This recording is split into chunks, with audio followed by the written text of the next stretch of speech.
All right, guys, we're going to talk real briefly about inflammatory disorders. Now, inflammatory disorders, they're related to the heart as an extended inflammatory response that often leads to the destruction of healthy tissue. Remember when we talked about valvular heart diseases? That was the main thing is infection. You don't want any type of infection that's going to affect the efficiency of the heart to pump well. Okay.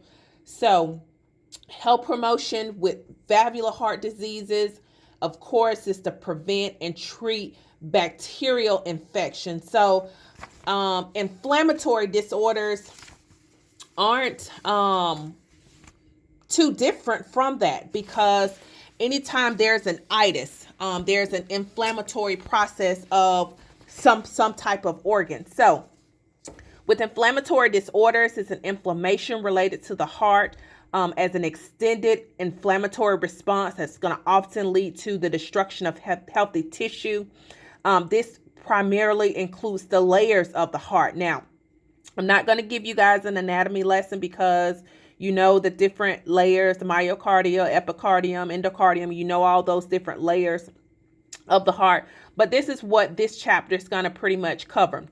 Inflammatory disorders related to the cardiovascular system that nurses should be familiar with include pericarditis, that's that sac, the myocarditis, that's that muscle, rheumatic endocarditis, that's that inner layer, and then infective endocarditis, that's also that inner layer. Okay, so with health promotion and disease prevention, and again, I'm going to try to limit this audio to just 10 minutes. With health promotion and disease prevention, there's early treatment of streptococcal infections can prevent rheumatic fevers. Again, like I said, my kids, my patients, I'm waiting on the strep culture to come back. If I suspect it, I'm probably going to go ahead and treat it because I know that prolonged, untreated streptococcal infection can be damaging to the body. So prophylactic treatments, including antibiotics for clients who have cardiac defects, can prevent infective endocarditis. And then getting your flu and pneumonia immunizations are important for all clients, especially our older adults, in order to decrease the incidence of myocarditis. When you guys get on the floor or as you're doing your nursing clinicals, everybody gets an admission assessment. One of the first things they're going to ask you before you close out that admission assessment is, have you gotten your flu vaccine? Have you gotten your pneumonia vaccine? And guess what? You answer no, they're probably going to go ahead and give it to you while you're in the hospital. Okay, now I'm going to move on into assessment. This assessment is first going to talk about our risk factors. These are going to be our congenital heart defects. We talked about the tetratria fellow, cardiac anomalies, IV substance abuse. We talked about that heavily with valvular heart disease.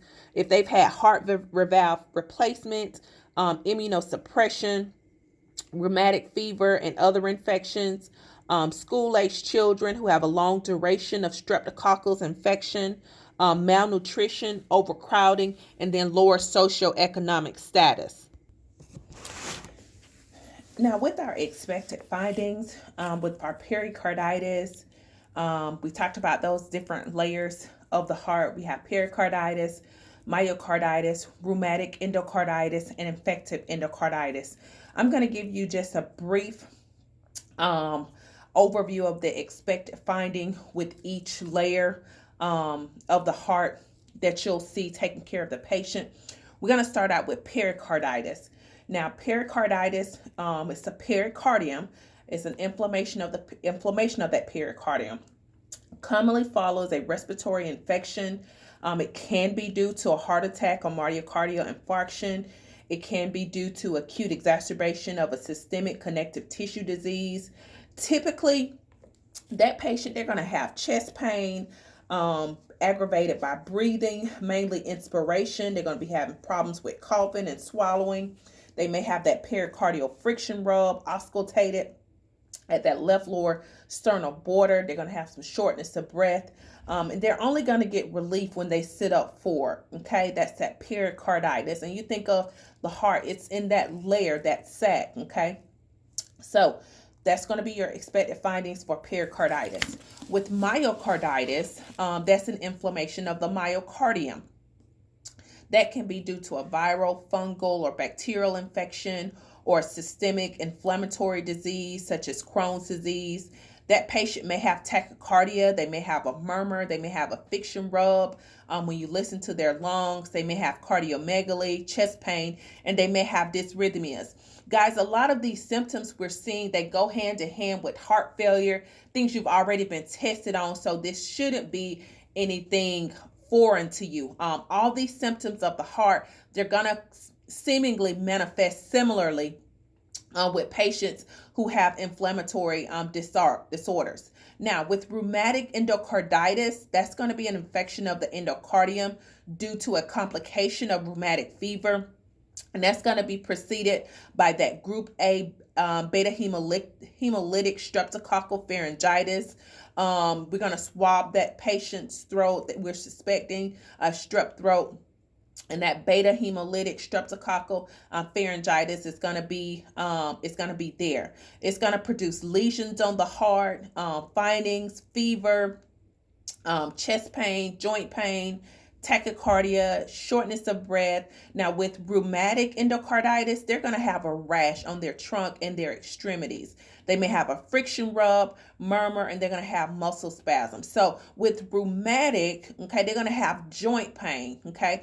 Well, think of someone who has my little son. He's got rheumatoid arthritis. So we have to make sure, we keep him free of infections, or go ahead and, if he's got sore throat or whatever, we get on top of that, okay, because it can lead to a disorder of the heart. Now, you've got rheumatic endocarditis, which is a complication of rheumatic fever, and then you've got infective endocarditis. And I've got 3 minutes left for this 10-minute short one. So infective endocarditis, that's an infection of the endocardium. That's going to be due to staph. Streptococci can also be there as well. Fungi or other infectious organ. This is typically going to be due to patients who've got structural cardiac malformations, patient who may have a cardiac device such as a pacemaker, if they've got a prosthetic, if they got a fake heart valve, or if they're IV substance use disorder. You'll see the track marks on their arms.